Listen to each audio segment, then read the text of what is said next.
2015 এপ্রিলে নিউ দিল্লির মঙ্গলপুরীতে মৃত্যুর এমন একটা তাণ্ডব হয় যে দীর্ঘ সময় ধরে পুলিশ বুঝতেই পারে না যে মৃত্যুর কারণটা কি আর কেন হলো। 3 সপ্তাহ ধরে ওষুধ দিচ্ছে, রোজ একটা ইনজেকশন, মনে হচ্ছে জল ভরে দিচ্ছে যেন।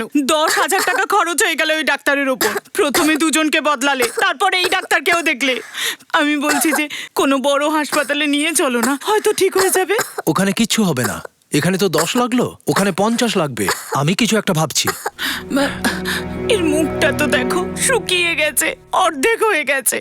আমি বলছি যে কোনো ভালো হাসপাতালে নিয়ে চলো না, চিকিৎসা করতে আবার না দেরি হয়ে যায়।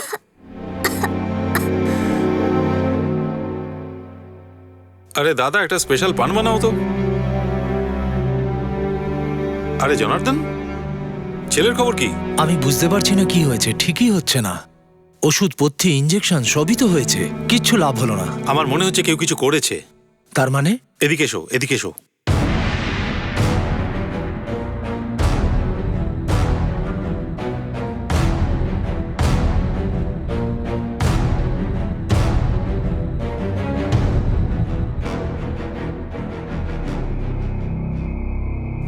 নতুন করে আবার কি শুরু করলে? ডাক্তারের কাছে যাবে ব্যাস, বললে তো। অনেক হয়েছে তোমার ডাক্তার কম্পাউন্ডার। এখন আমি যেটা করছি করতে দাও। লিস্ট তৈরি হয়ে গিয়েছে, তাহলে কাল সকালেই করে ফেলি। আপনি যা যা উপকরণ এই লিস্টে লিখেছেন আমি নিয়ে আসব। আর কিছু লাগে যদি বলুন।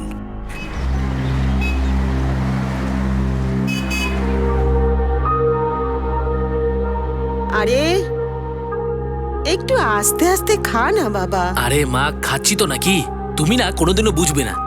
ওদিকে টিম ফাইনালে পৌঁছে গেছে, প্র্যাকটিস চলছে, আমাকে টাইমে পৌঁছাতে হবে। ম্যাচ ম্যাচ ম্যাচ, যখন দেখো তখনই ম্যাচ। যদি পড়াশোনাটা ঠিক মতো করতিস না, তাহলে নিজের পায়ে দাঁড়াতে পারতিস। লেকচার শেষ হয়েছে, এবার যাও গিয়ে দেখো কে ফোন করেছে। হ্যালো হ্যালো, হ্যাঁ দিদি, জনার্দন বলছি। আরে জনার্দন, সুনয় না কেমন আছে? আর আমার ভাইপো সচিন কেমন আছে? অনেক দিন ধরে ওর খুব শরীর খারাপ। কি হয়েছে ওর? কবে থেকে অসুস্থ? ডাক্তার টাক্তার দেখিয়েছিস? সবই করেছি দিদি, কিন্তু কোনো লাভ হলো না।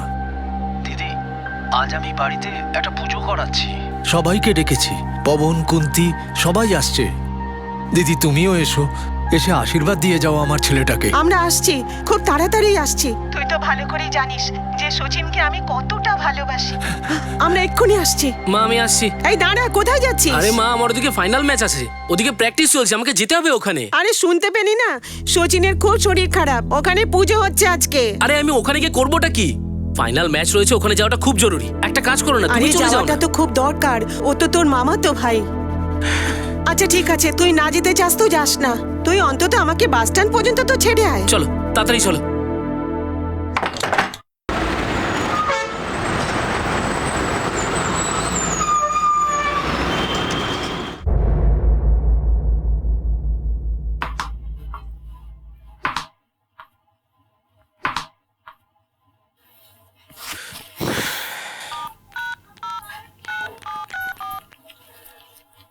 The number you have called is currently switched off.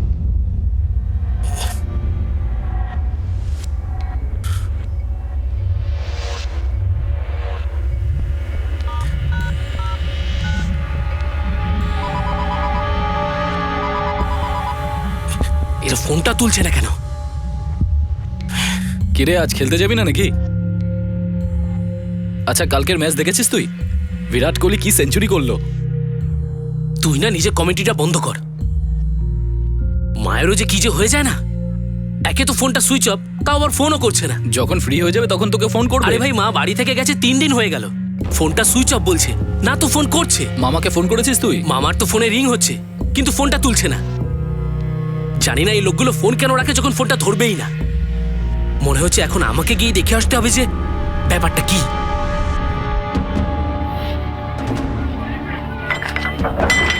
আরে বাবা বাসু, তুই এখানে? আরে মামা, ফোনটা ধরছো না কেন তুমি? না তো মাকে ফোনে পাচ্ছি, না মা ফোন করছে। আমি মায়ের সঙ্গে দেখা করবো। মা, আরে আরে মামা, শোন শোন শোন বাবা, তোর মা এখানে এসেছে নাকি? এসেছি নাকি মানে? এখানে যারা কোথায় যাবে মা? তুমিই তো মাকে ফোন করে বলেছিলে যে বাড়িতে পুজো আছে। হ্যাঁ, আমি ফোন করেছিলাম, বাড়িতে পুজো আছে, ও বলেও ছিল আসছে, কিন্তু ও তো এখানে আসেনি। তুমি আমার সঙ্গে মজা করছো মামা? দাঁড়া, আমি ফোন করছি এখন। আপনি যে নাম্বারে কল করার চেষ্টা শোনো করছেন শোনো ফোনটা সেই সুইচ অফ বলছে। আপাতত বন্ধ মামা মামা প্লিজ তুমি মজা করো না, বলো মা কোথায় তোর রয়েছে। সঙ্গে আমি মজা করছি? আমাকে বিশ্বাস হচ্ছে না? হচ্ছে না তো? এই তো কুন্তি, তোর মাসিকে জিজ্ঞেস কর। কুন্তি, দিদি এসেছিল এখানে? বলতো। আচ্ছা ঠিক আছে, তুই তোর মেশোকে জিজ্ঞেস কর। জামাই, আরে, দিদিকে এখানে ঠিক আছে, ঠিক এসেছিল? আছে। আরে এখানে আসেনি তো কোথায় গেল মা? আচ্ছা মামা একটা কথা বলো, যখন মা আসছি বলেও এখানে আসেনি, তোমাকে ফোন করে বলা উচিত ছিল। আমি তো ফোন করেছিলাম দিদিকে, বুঝলি? ও বলেছিল আমি আসছি, আসেনি। ভেবেছিলাম অসুস্থ হয়তো। আসতে না চাইলে জোর করার তো কিছু নেই। আর পুলিশের মতো জেরা করছিস কেন তুই? মাথা খারাপ হয়ে গেছে নাকি? শোনো, ওকে চাটা দাও। পুলিশের মতো জেরা করছি তাই না? ঠিক আছে। এই বাসু, আরে মানে একটা বাচ্চা ছেলের কাছে আমাকে শিখতে হবে? হ্যাঁ স্যার, 3 দিন আগে মা মঙ্গলপুরিতে এসেছিল, আমি নিজে মাকে বাসে তুলে দিয়েছিলাম স্যার। তো তুমি বলতে চাইছো তোমার মামা তোমার মাকে ফোন করে মঙ্গলপুরীতে ডেকেছিল? হ্যাঁ স্যার। যখন এই ফোনটা এসেছিল তখন কি তুমি তোমার মায়ের সঙ্গে ছিলে? হ্যাঁ স্যার, মায়ের সঙ্গেই ছিলাম। মা আমাকে বলেও ছিল যে মামা বাড়ি চল, কিন্তু কি? আমাদের পাড়ায় তখন ম্যাচ চলছিল বলে মাকে বলেছিলাম যে তুমি চলে যাও, আমি যেতে পারবো না। তুমি একটু আগে বললে তোমার মামার বাড়িতে নাকি পুজো ছিল। কি পুজো ছিল সেটা? আসলে স্যার মামার ছেলে সচিনের কয়েক সপ্তাহ ধরে শরীর খুব খারাপ ছিল, সেই জন্য মামা বাড়িতে পুজো করা ছিল। স্যার 3 দিন আগে মা বাড়ি থেকে বেরিয়েছে, মায়ের ফোনটাও সুইচ অফ বলছে। স্যার প্লিজ কিছু একটা করুন স্যার।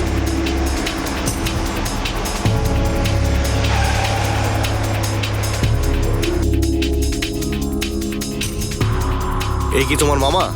না, ইনি আমার মেসোমশাই। জনার্দন কোথায়? ভিতরে গিয়ে দেখো। সাহেব অটো নিয়ে কাজে বেরিয়েছেন। আচ্ছা, কাজ থেকে কখন ফেরে? কি ব্যাপার সময়ের তো সাহেব? কোনো ঠিক ঠিকানা নেই, আরে মাঝে মধ্যে বাসু, 8টাও বেজে কি যায়। ব্যাপার? স্যার ইনি আমার মামা। ওর মাকে ফোন করে তুমি এখানে ডেকেছিলে? হ্যাঁ ডেকে তো ছিলাম। তাহলে উনি কিন্তু- কোথায়? স্যার কিছু জানতে চেয়েছেন তো? আমাকে কি জিজ্ঞেস করছেন সাহেব? যা জিজ্ঞেস করার ওকে করুন, ও সব জানে। আমাকে জিজ্ঞাসা করবে মানে? আমি কি জানি? হ্যাঁ, তুই কিচ্ছু জানিস না?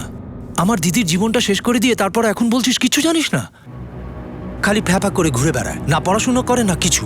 আরে সাহেব, আমার দিদির জীবনটা একেবারে নরক করে দিয়েছিল। আরে মামা কেন তুমি এসব বাজে কথা বলছো বলো তো? বাজে কথা বলছি আমি? হ্যাঁ, 1 মিনিট সাহেব, 1 মিনিট। এক্ষুনি দেখাচ্ছি আমি ফালতু কথা বলছি কিনা।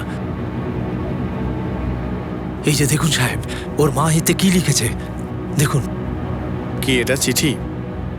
স্নেহের বাসু, তোর জ্বালাতন আমি আর সহ্য করতে পারছি না। অনেক হয়েছে, আর নয়। পড়াশোনা ছেড়ে দিয়েছিস, কোনো কাজও করিস না, কোনো দায়িত্ববোধও নেই তোর। মদ আর ক্রিকেটের জন্য টাকাও নিস। একেবারে অসহ্য হয়ে উঠেছি। জনার্দনকে বলে আমি কাশি চলে যাচ্ছি। আমাকে খোঁজার চেষ্টাও করিস না। জনার্দনকে বলেছি তোকে এক্ষুনি যেন না জানায়। আমাকে ভুলে যা। ইতি তোর মা। এই হ্যান্ডরাইটিং তোমার মার? স্যার দেখে তো তাই মনে হচ্ছে, কিন্তু উনি বাজে কথা বলছেন, মিথ্যে কথা বলছেন উনি। মিথ্যে কথা বলছি? সাহেব, ও আমার ভাগ্নে, নিজের ভাগ্নে। সাহেব, আমার দিদি তো ওর বদমাইশির কথা বলতে বলতে কেঁদেই ফেলতো। বিশ্বাস হচ্ছে না তো? তো ওকে জিজ্ঞেস করুন। ও হলো আমার ছোট বোন কুন্তি, আর ও হলো আমার ওয়াইফ। এই বলো না, বড়দিদি আমাদের এটা বলতো না যে ভগবান আমাদের ছেলে নয় অকাল কুষ্মাণ্ড দিয়েছে? আরে মামা কেন মিথ্যে কথা বলছো? মিথ্যে কথা বলছো উনি। দেখেছেন সাহেব, কেমন ছেলে ওর নিজের মামাকে হ্যাঁ, মারছে। ঠিক আছে, ঠিক আছে। আপনারাই দেখুন। চুপ। বেশি ড্রামা করার কোনো প্রয়োজন নেই। ঠিক সময়ে সত্যিটা জানতে পারা যাবে। চলো।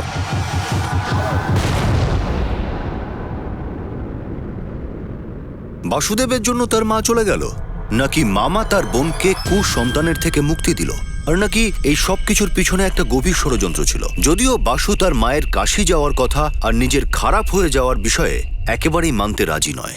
স্যার আসলে মামা যা বলছেন ভুল বলছেন, মিথ্যে কথা বলছেন উনি। উনি কেন ভুল বলবেন? হ্যাঁ, ওনার মিথ্যা বলার কারণটা কি? জানি না স্যার, কিন্তু এটুকু জানি উনি মিথ্যে বলছেন।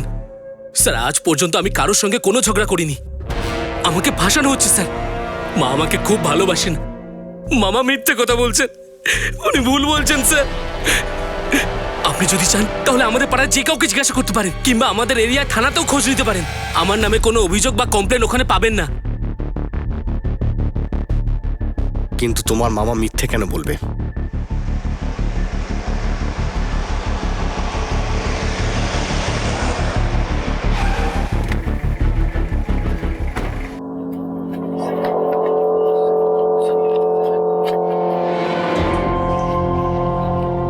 না স্যার, ও সিগারেট মদ কিছুই খেত না।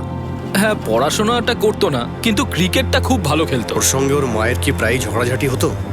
না স্যার। লক্ষ্মী কাশি কেন যেতে যাবে? এই তো গত সপ্তাহে আমাকে বলছিল বাসু যদি একটা চাকরি পেয়ে যায় তাহলে ওর বিয়ে দিয়ে দেবে। মা ছেলের মধ্যে কোনো ঝগড়া বা ঝামেলা ছিল কি? আমরা তো এরকম ঝগড়াঝাটি কখনো দেখিনি। শোনো, স্যার স্যার আমার মায়ের ব্যাপারে আপনি কিছু জানতে পারলেন? স্যার স্যার এক মিনিট স্যার, এটা আমার মায়ের ফটো। প্লিজ মাকে খুঁজে বার করুন। ঠিক আছে, দেখছি, চলো।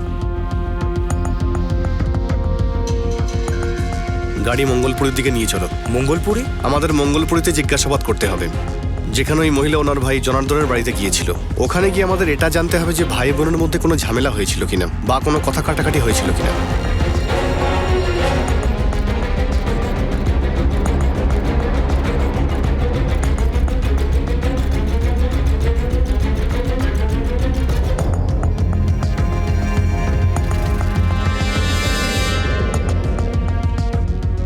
তিন দিন আগে আমি একটা লাশ পুড়তে দেখেছিলাম, ওই যে শ্মশানটা আছে না ওইখানে।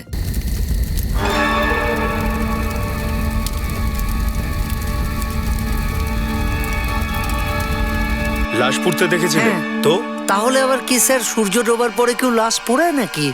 স্যার রাত্রির 1টা বেজে গিয়েছিল, সেই জন্যই আপনাকে বলছি। একটার সময়? খালের দিকে চলো তো। তুমি এসো আমাদের সঙ্গে, ওঠো। আমিও। ওঠো, ওঠো, উঠে পড়ো।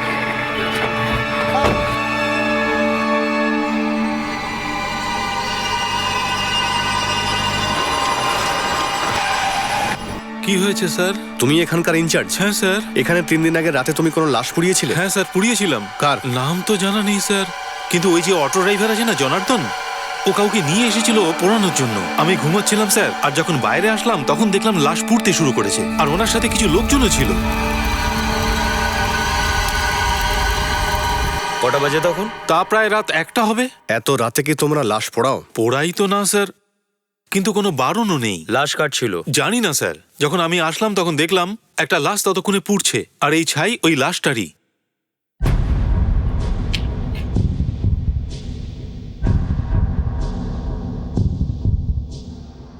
লাশ পোড়ানোর সময় তুমি কোনো এন্ট্রি করেছিলে?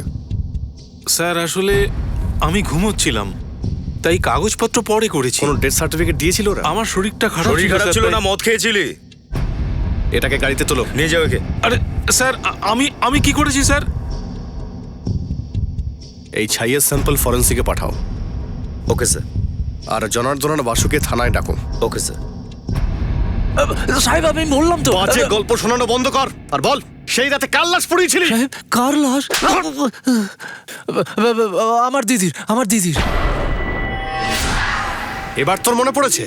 আগে তো বলেছিলি কাশি গেছে, এখন বলছিস মনে গেছে? না সাহেব, ওর কাশি যাওয়ার কথা ছিল, কিন্তু সকাল সকাল শরীরটা খারাপ হয়ে গেছে। ফালতু গল্প বলা বন্ধ কর। সাহেব আমি সত্যি কথা বলছি সাহেব, আমার বর্দির আস্থামা ছিল। আপনি চাইলে বাসুকে জিজ্ঞেস করতে পারেন। ও আমাদের বলেছিল যে কাশি যাবে, তারপর চিঠি লিখলো, তারপর ওর দম বন্ধ হয়ে যাচ্ছিল, বারবার দম বন্ধ হয়ে যাচ্ছিল, তারপর ও মরে গেল সাহেব। আমরা কিছুই বুঝতে পারছিলাম না, আমাদের হাত পা ঠান্ডা হয়ে গেছিল। আমরা বাসুকে ফোন করবার চেষ্টা করেছিলাম, কিন্তু ও নট রিচেবল ছিল সাহেব। লাশ যাতে পচে না যায় তাই পোড়াতে হয়েছিল সাহেব। তো বাসু যখন তোদের বাড়িতে গেল তখন কেন ওকে এই কথাটা বলিসনি? সাহেব আমি আপনাকে আগেও বললাম যে দিদি ওর সঙ্গে কোনো সম্পর্ক রাখতে চাইছিল না, ও একটা অকাল কুষ্মাণ্ড। তোর কাছে আর কোনো গল্প বাকি থাকলে সেটা ভেবে রাখিস। আর তোর যদি আস্থামার গল্পটা সত্যি না হয় তাহলে তোর গল্প কিন্তু আমি লিখবো। সাহেব সাহেব সাহেব আমার কথা তো শুনুন সাহেব। বাসু তোমার মার কি আস্থামা ছিল? কি হয়েছে? দেখো বাসু, তোমার মামা আমাদের এটা বলেছে যে তোমার মা নাকি মারা গেছে আস্থামার জন্য, আর ওরা লাশটাকে পুড়িয়েও দিয়েছে।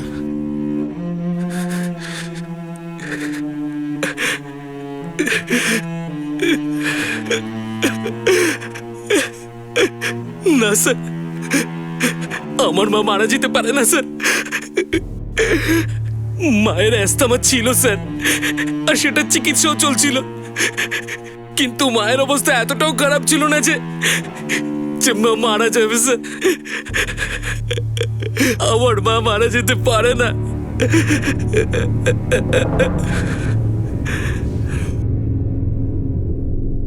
স্যার ছায়ের স্যাম্পলটা আমি ফরেন্সিকে পাঠিয়ে দিয়েছি। বাসু এটা কনফার্ম করেছে যে ওর মায়ের আস্থামা ছিল। কিন্তু স্যার কিছু বুঝতে পারছি না, বাসুর মার অ্যাস্থামার এমন অ্যাটাক হলো যে ডাক্তারকে ডাকার সময় হলো না, আর এত কি তারা ছিল যে ছেলেকে না জানিয়ে লাশটা পুড়িয়ে দিল, তাও রাতারাতি। এই জনার্দনও বারবার নিজের বয়ান বদল করছে। একে 2 দিনের রিমান্ডে নাও। একে আরো জিজ্ঞাসাবাদ করতে হবে। স্যার, এ নিশ্চয়ই কিছু লুকোচ্ছে, কারণ এত ভালো করে গল্প সেই বলতে পারে যে হয় সত্যি বলছে, না হলে পুরো গুছিয়ে মিথ্যে কথা বলছে। প্রথমে একটা চিঠি, অ্যাজমার কারণে একজন মহিলার মৃত্যু, আর তারপর মাঝরাত্রে তার অন্তিম সংস্কার। ঘটনার এই পরম্পরা ইন্সপেক্টর রঘুবীর একটা ষড়যন্ত্রের গন্ধ পাচ্ছিল। জনার্দনের পুলিশ রিমান্ড শেষ হয়ে আসছিল, কিন্তু রেশমির মৃত্যুর কারণ এখনো অবধি জানা যাচ্ছিল না। পুলিশের এখন অপেক্ষা ছিল এমন কিছু প্রমাণের যা এই জটটা খুলতে পারে।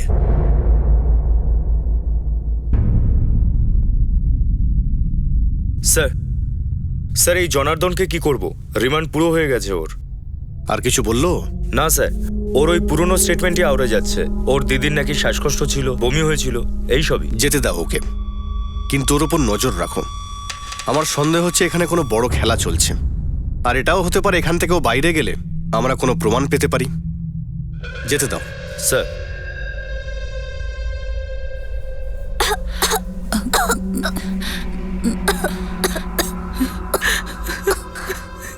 কি ও রক্তবমি করছে? এর অবস্থা তো সতীনের মতনই খারাপ হয়ে যাচ্ছে। জ্বরটা তো একদমই কমছে না, তার উপর রক্ত বমি হয়ে যাচ্ছে। আমি বলছি কি, একে বড় হাসপাতালে নিয়ে চলো না। ওখানে পুলিশের লোক তো আমাকে 2 দিন ধরে সময় নষ্ট করলো, আর এদিকে আমার 2 ছেলে। এই সব কিছু ওই বাসুর জন্য হয়েছে। আমি কিচ্ছু শুনতে চাই না, একে ভালো হাসপাতালে নিয়ে চলো। আরে ওখানে কিচ্ছু হবে না। তাহলে কোথায় হবে? আমি জানি কোথায় হবে।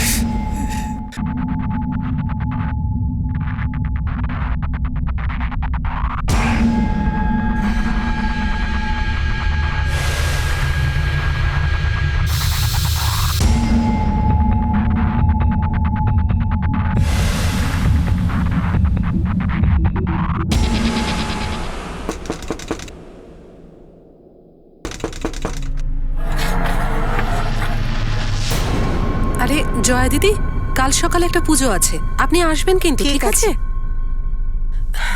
আরে রেখা দিদি, কাল সকালে একটা পুজো আছে, আপনাকে আসতে হবে, ঠিক আছে? আরে কিসের পুজো গো? তোমাদের বাড়িতে তো অসৎ চলছে। হ্যাঁ দিদি, সেজন্যই ঠাকুর মশাই বলেছেন পুজো দিতে হবে। আপনি আসবেন কিন্তু, হ্যাঁ? আরে দিদি,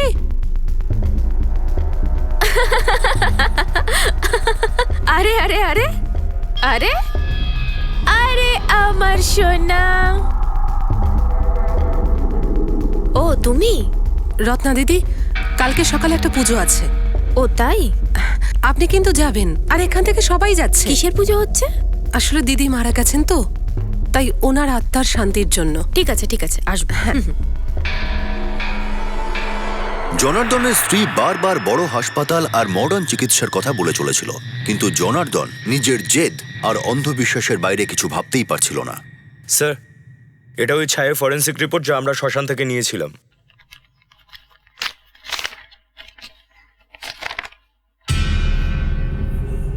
এটা কি? ছাইয়ের মধ্যে কোনো দেহাবশেষই পাওয়া যায়নি, তার মানে শুধু কাঠ পোড়ানো হয়েছিল। আমার আগে থেকে সন্দেহ ছিল যে জনার্দন কোনো গল্প শোনাচ্ছে। Excuse me sir. হ্যাঁ বল। কি? ঠিক আছে স্যার, আমাদের সোর্স ফোন করেছিল, বলছিল জনার্দনের ওখানে কোনো পুজো হচ্ছে, এলাকার অনেক মহিলারা জড়ো হয়েছেন। গতবারই পুজো হওয়ার পর থেকে বাসুর মা নিখোঁজ, আর এইবার চলো।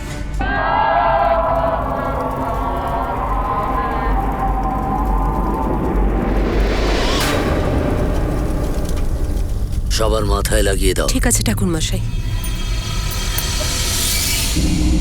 এটা আবার কি? আরে লাগিয়ে নাও, না হলে অমঙ্গল হবে। ঠিক আছে ঠাকুর মশাই।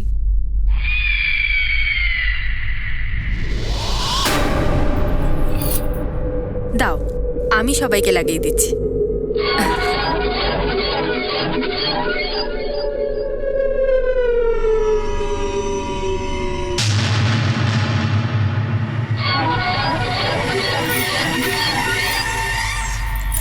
একদম চিন্তা করো না, তোমার ছেলে নিশ্চয়ই ঠিক হয়ে যাবে। মনে সাহস রাখো, বুঝলে? ঠাকুর মশাই, এদের মধ্যে কি?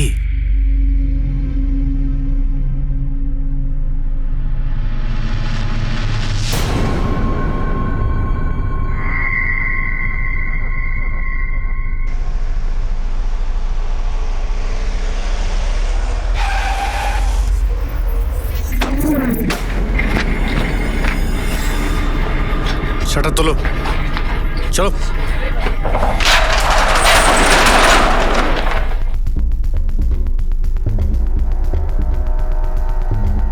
ভেতরে চেক করো।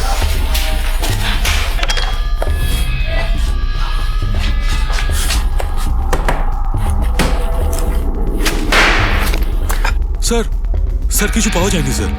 স্যার এখানে কেউ নেই, মনে হচ্ছে পালিয়ে গেছে। আর সবেমাত্র বেরিয়েছে, জিনিসপত্র ঠিক করে গোছানো নেই। চলো বাইরে গিয়ে জিজ্ঞেস করে কেউ ওদের যেতে দেখেছে কিনা। Sir 1 minute.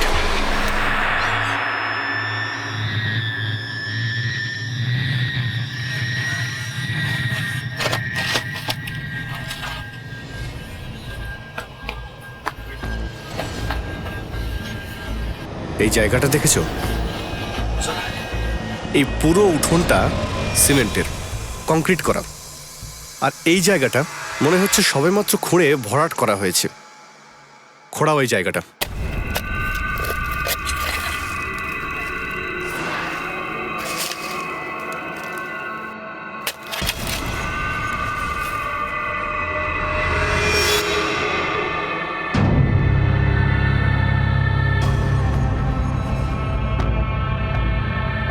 স্যার এটা আমার মায়ের ফটো। এটা ওই মহিলাই, বাসুর মা। এনার হাতের মধ্যে বেশ কিছু আঘাতের চিহ্নও আছে। লাশটাকে পোস্টমর্টমের জন্য পাঠাও, আর এনার ছেলেকে ইনফর্ম করো, ওই বাসুকে। বাসুর মা অন্ধবিশ্বাসের বলি হলেন, আর হয়তো নিজেরই পরিবার পরিজনের হাতে। আর এখন আরো একজন অবলা নারী সেই শয়তানদের কবলে ছিল। পুলিশ অপরাধীদের ধরতে ভীষণ রকম চেষ্টা চালাচ্ছিল। আশা করছিল আর হয়তো খুব বেশি দেরি নেই, এইবার অন্ধবিশ্বাসের বলি আর কাউকে হতে হবে না। আর কে কে গেছিল? স্যার সবাই গিয়েছিল, রাধা, আরতি, শিখার মা। এবার আপনিই বলুন না স্যার, পাশের বাড়ির ব্যাপার, কাউকে তো না করতে পারি না। সঙ্গে কোনো পুরোহিত ছিল? ছিল তো স্যার, ওই তো যে আমাদের এখানে পুজো টুজো করে, নিরঞ্জন। ওই ঠাকুরমশাইয়ের নাম হলো নিরঞ্জন, ওই ছিল। কিছু তো জানবেন, কোথায় গেছে ওরা? না স্যার, ওরা বেরোনোর আগেই আমরা এখান থেকে চলে গেছিলাম। কি করে জানবো স্যার কোথায় গেছে? এই তো একটু আগেই ওদের বাড়িতে পুজো হচ্ছিল। কাল পর্যন্ত একটা ছেলে অসুস্থ ছিল, আর এখন দুটোই অসুস্থ। স্যার পুজো তো হয়েছিল, কিন্তু জনার্দন আর ওর পরিবারের লোকেরা কোথায় গেছে কেউ জানে না। ব্যাপারটা বেশ জটিল হয়ে উঠছে। আমাদের আর্জেন্টলি কোনো স্টেপ নিতে হবে। প্রথমে ওই মহিলা নিখোঁজ হলো, তারপর তার লাশটাকে উঠোন থেকে পেলাম। স্যার 4 ঘন্টা হয়ে গেল, আমার বউ এখনো বাড়ি ফেরেনি তাহলে স্যার। থানায় গিয়ে রিপোর্ট লেখাও। আমি থানাতেই যাচ্ছিলাম, আপনাদেরকে এখানে দেখলাম, তাই ভাবলাম যদি এখানেই বলে দিই তাহলে। পুজোতে গেছিল। কি পুজো? কোন পুজোতে? ওই জনার্দনের বাড়িতে একটা পুজো ছিল, ওখানেই গেছিল। নাম কি ছিল ওর? রত্না।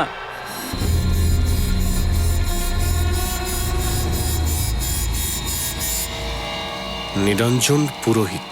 স্যার আমি জানি ও কোথায় থাকে।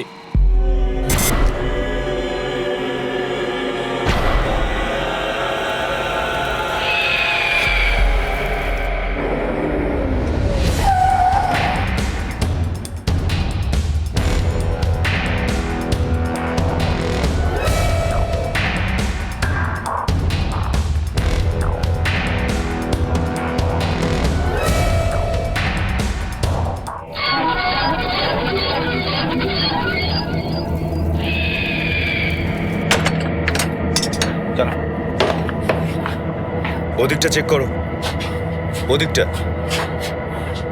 এ একটা ডাইনি, বুঝলে? ডাইনি কখনো একা কাজ করে না, দুজনে কাজ করে। এ তাদের মধ্যে একজন।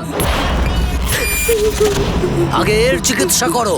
যতক্ষণ এর চিকিৎসা হবে না, ততক্ষণ তোমার ছেলেদের উপর এর প্রকোপ থাকবে। আপনি শুধু বলে যান ঠাকুর মশাই, আমরা সবকিছু করব। এর চিকিৎসার প্রয়োজন। এ তোর বড় ছেলেকে খাবে বলে বসে আছে। নিয়ে যাবে ওকে। ওকে নিয়ে যাবে? আরে তার আগে তো আমি একেই মেরে ফেলবো। ডাইনি কোথাকার, আমার ছেলেকে নিয়ে যাবি? এদিকটা দেখো।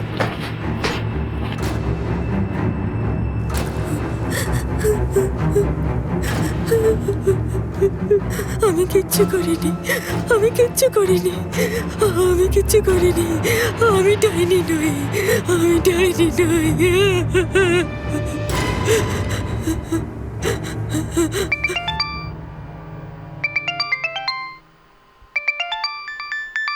হ্যাঁ বল।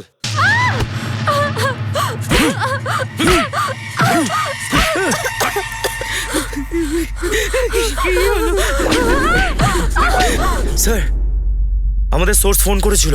ও জনার্দন আর ওর পরিবারের লোকেদের যমুনা নদীর পেছনে জঙ্গলে দেখেছে। স্যার আমার বউ থাকতে পারে ওখানে। ওদের সাথে দুটো বাচ্চাও ছিল। কি হলো তোর? আরে কি হলো? বাবু রে! কি হলো দাদা? কি হলো আমার সচিন?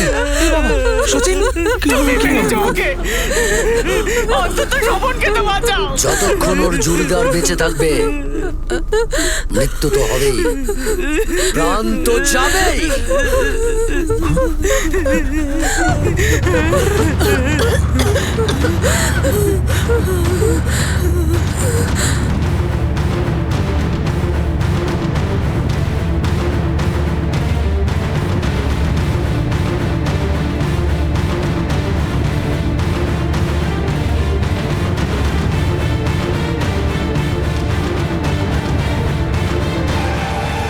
এইদিকে স্যার।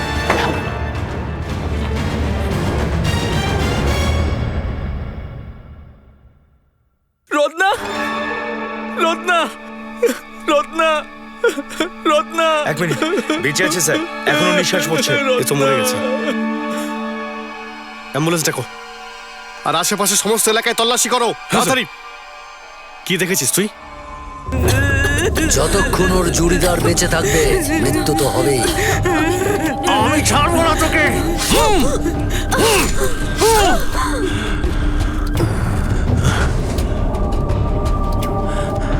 কোন কোন? আরে কেউ দেখে নিয়েছে। ওঠো ওঠো, চলো পালাও পালাও।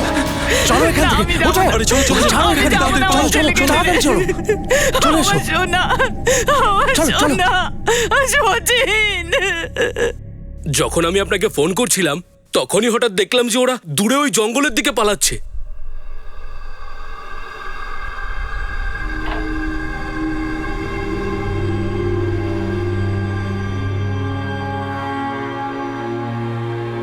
স্যার, স্যার আশেপাশে কেউ নেই স্যার। মনে হচ্ছে ওরা পালিয়ে গেছে স্যার। আশেপাশের সমস্ত ক্লিনিক, সমস্ত হসপিটালে তল্লাশি করো। জনার্দনের 2 ছেলে, তাই না? স্যার, একজন মারা গেছে, আরেকজনকে বাঁচানোর জন্য ও নিশ্চয়ই চেষ্টা করবে, আর হয়তো কোনো হসপিটালে যাবে। কেমন, কুইক চলো।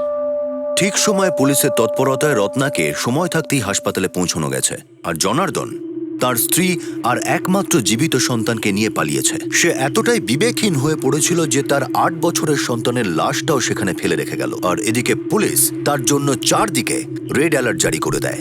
এই ইনভেস্টিগেশন সঠিক পথে চালিত হলো যখন ইন্সপেক্টরের একটা সঠিক আন্দাজ যে ওদের কোনো হসপিটাল বা কোনো ক্লিনিকে পাওয়া যাবে। স্যার এটা বাচ্চাটার পোস্টমর্টম রিপোর্ট। হসপিটাল আর ক্লিনিক থেকে কিছু জানতে পারলেন? এখনো না স্যার, 4টে টিম বেরিয়েছে আমাদের। কিন্তু স্যার আপনার মনে হয় ওরা এখনো হসপিটালে যাবে? হ্যাঁ, এবার যাবে হসপিটালে, কারণ তান্ত্রিকের জন্য একটা বাচ্চা মারা গেছে। এবারও হসপিটালেই যাবে।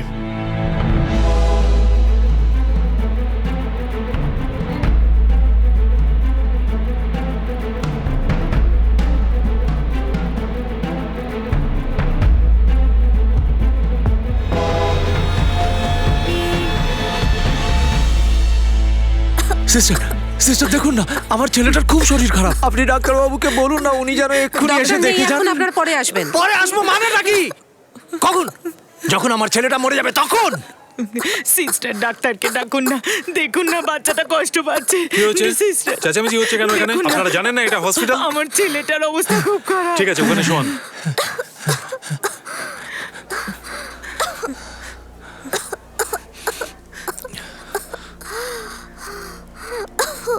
কবে থেকে শরীর খারাপ হয়েছে? 1 সপ্তাহের উপর ডাক্তার। আর আজকে নিয়ে এসেছেন, দেখছেন না বাচ্চাটা কিভাবে কাশছে, কতটা শরীর খারাপ হয়েছে এর। সিস্টার, ব্লাড টেস্টের ব্যবস্থা করো এর। এই সব কিছু তোমার জন্য হয়েছে। সচিনকে যদি এখানে নিয়ে আসতে তাহলে ও বেঁচে যেত।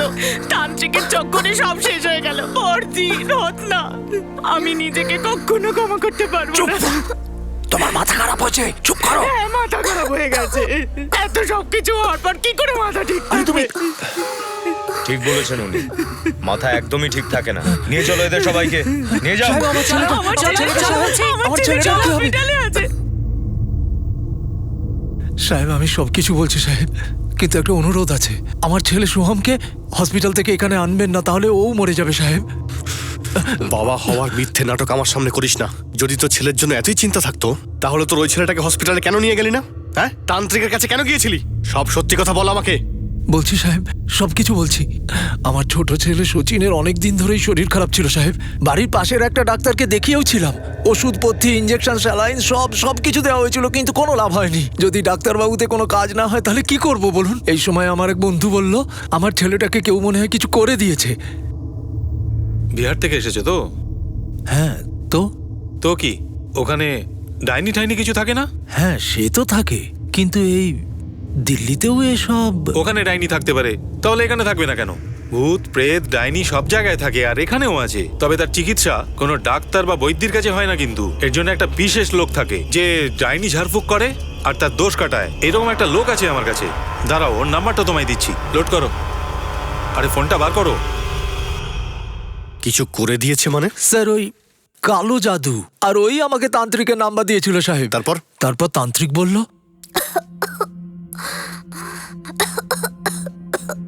এটা ডাক্তারের কাজ নয়, শয়তান ঢুকেছে, ডাইনির নজর পড়েছে। আমি বলছিলাম একবার যদি। চুপ করো, যাও জানিয়ে এসো।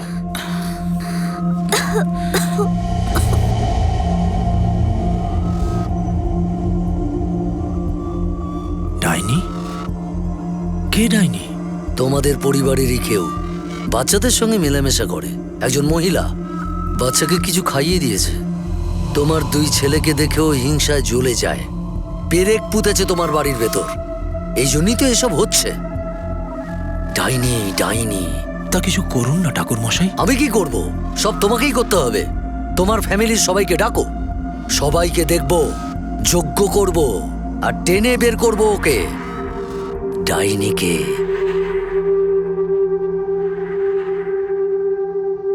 বড়দি আমাদের বলেছিল সচিনকে বড় হাসপাতালে নিয়ে যেতে।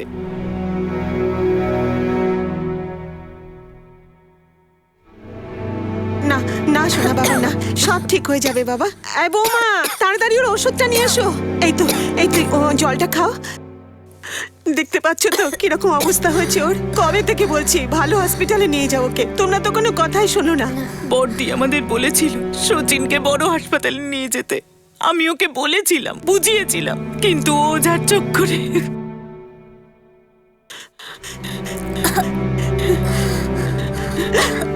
হে ভগবান, কি অবস্থা হয়েছে আমার সচিনের। বাবা, এক্ষুনি ঠিক হয়ে যাবে। এই তো আমি এসে গেছি, এবার তোমার সব ঠিক হয়ে যাবে। দেখো, সব ঠিক হয়ে যাবে। পুজো শেষ হয়ে গেলে আমি তোমার জন্য খাবার বানিয়ে দেবো। তারপর দেখো, সেই খাবার খেয়ে তুমি একদম ভালো হয়ে যাবে।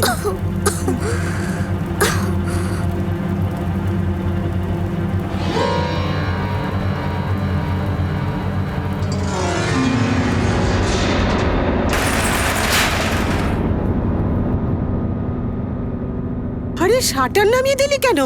এটা কি করলে তুমি? তুমি তো আমার নিজের দিদি, তাই না? নিজের সংসারে কালো জাদু করলে, তোমার একটুও লজ্জা করলো না? আরে এই সচিনকে তো তুমি নিজের ছেলে বলতে, তাই না? ওর উপরেও কালো জাদু করলে? এই চুপ কর, কি আজে বাজে বকছিস? তোর কি মাথা খারাপ হয়ে গেছে না, নাকি? আগে মাথা খারাপ ছিল, এখন ঠিক হয়েছে। এ না এই বাড়িতে পেরেক পুঁতেছে, বুঝলে? পেরেক পুঁতেছে। আর জানো, এ আমার পুরো সংসারটাকে শেষ করে দেবে, পুরো সংসারটাকে। চুপ কর। ও ঠাকুর মশাই, আরে দেখুন না, ও কি সব উল্টোপাল্টা কথা বলছে। ঠিকই তো বলছে, তুই আসলে একটা ডাইনি। এই ভাই, তোকে কিন্তু ঠাকুর মশাই উস্কাচ্ছে। ওর কথাই কিন্তু তুই বলিস না, আমি তোর পায়ে পড়ছি। এই বৌমা, এই বৌমা, এই তোমরা কিন্তু একদম তোমাদের এগুলো ঠিক সবাইকে করছো মিলে না। একে ঝাড়তে এই ভাই, হবে, এই ভাই, শয়তানকে সত্যি বের কিন্তু করতে আমার হবে। নিজের ছেলের মতো। না হলে এ তোরা কিন্তু কিন্তু তোমাদের এগুলো ভুল বাচ্চাদেরকে মেরে করছিস। ফেলবে। আমাকে জয় মা, বাঁচাও। শক্তি দে। মাসুকে ডাকো। এর ভেতর থেকে শয়তানকে বের করো।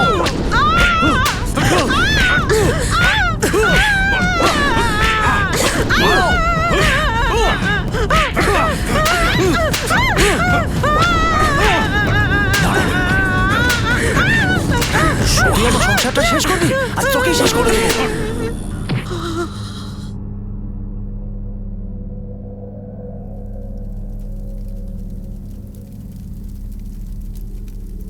দাদা, এ তো মরে গেছে। বেরিয়ে গেছে, ডাইনির আত্মা বেরিয়ে গেছে। ভালোই হয়েছে মরে গেছে।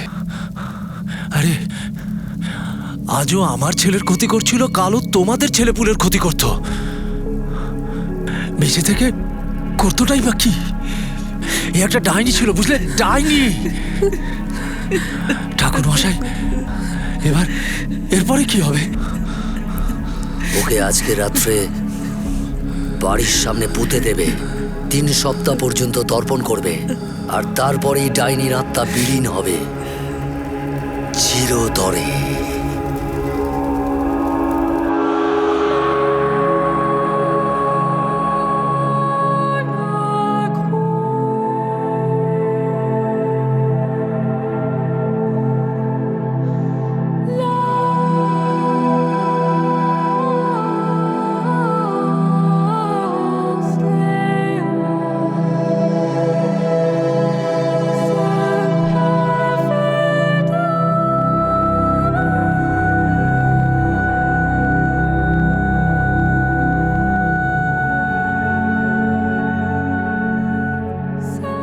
কিন্তু এই পুজো করানোর পরেও আমার ছোট ছেলের শরীর মোটেও ভালো হলো না, বরং আমার বড় ছেলেও অসুস্থ হয়ে পড়ল।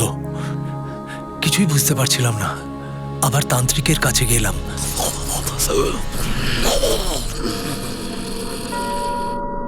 ডাইনি সবসময় জুটি বেঁধে কাজ করে। জুড়িদার ডাইনিকে খুঁজতে হবে। কালী পুজো করব, ব্যবস্থা করো। আর হ্যাঁ, এইবার আশেপাশের সমস্ত মহিলাকে ডাকবে কিন্তু। জুড়িদার ডাইনি নিশ্চয়ই বাড়ির আশেপাশে আছে। কালকের পুজোয় আমি হলুদ সর্ষের তেলে মিশিয়ে তোমাদের দেব। সেটা সব মেয়েদের কপালে লাগাতে হবে। যার কপাল জ্বলজ্বল করবে সেই হলো আসল জুড়িদার।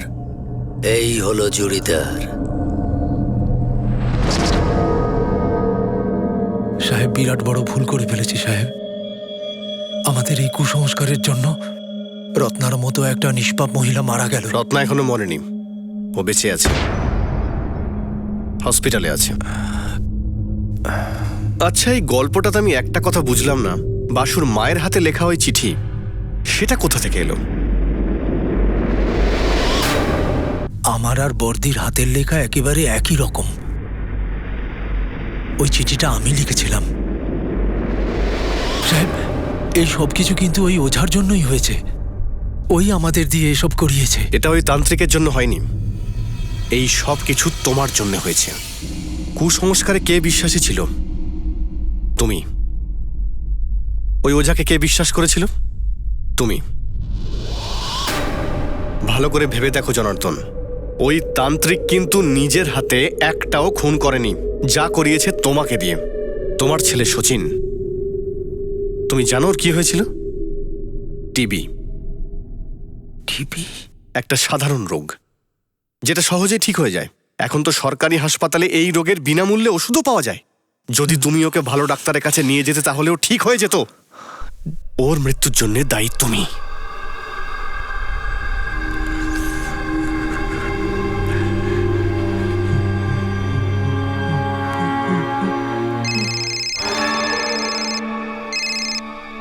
হ্যালো, আমার বড় ছেলে খুবই অসুস্থ ঠাকুর মশাই, কিছু একটা করুন না। এখন আর কিছু হওয়ার নেই। শোন, ফোন কাট, ফোন কাট। আমি 1 লাখ টাকা পর্যন্ত খরচ করতে রাজি আছি। 1 লাখ টাকা। লাখ টাকা? হ্যাঁ। শোন, একটা কাজ কর, তুই সন্ধে 5টার সময় গুড়গাঁও চলে আয়। ওই মেট্রো স্টেশনের পেছনে একটা ফাঁকা গলি আছে না, ওখানে দেখা কর। আর শোন, বউ বাচ্চাকে ছাড়া আর কাউকে আনবি না।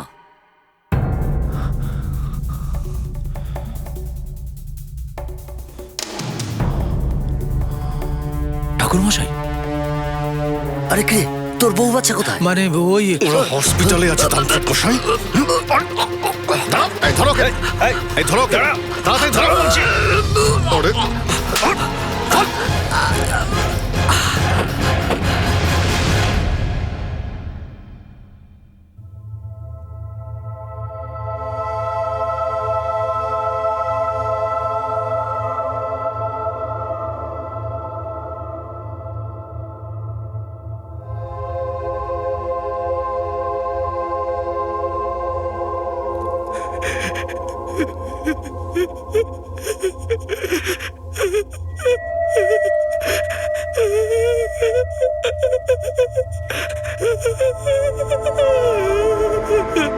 জনার্দন আর তার পরিবারের সকল সদস্য খুন আর অপরাধমূলক ষড়যন্ত্রে দোষী সাব্যস্ত হয় আর তাদের সবার বিরুদ্ধে আইন অনুযায়ী কঠোর ব্যবস্থা নেওয়া হয়। অন্ধবিশ্বাস এমনই এক চোরাবালি যার না একুল আছে না উকুল। সেখানে না জ্ঞানের আলো পৌঁছতে পারে, না সেখানে তর্কের কোনো জায়গা আছে। ডাইনি, যোগিনী, ভূতপ্রেত এর তর্ক, এর বিজ্ঞান যাই হোক না কেন, কিন্তু মানুষের জীবনের বিজ্ঞান তর্ক এবং মনুষ্যত্বের রাস্তাতেই চলে। আমরা শুধু এটাই বলবো যে জীবনকে বিবেক, তর্ক আর জ্ঞানের ভিত্তিতেই চালানো উচিত। মানবিক সংবেদনশীলতার সঙ্গেই বাঁচা উচিত। আর যদি কোথাও এর বিপরীত হতে দেখা যায় তাহলে নিশ্চয়ই প্রতিবাদ করুন। আপনাদের সঙ্গে আবার দেখা হবে পরবর্তী এপিসোডে, আর উন্মুক্ত হবে আরও একটা অপরাধ। ততক্ষণ নিজের খেয়াল রাখুন, সুস্থ থাকুন আর দেখতে থাকুন ক্রাইম পেট্রোল। শিক্ষা একজনের, জ্ঞান আমাদের সবার। জয় হিন্দ।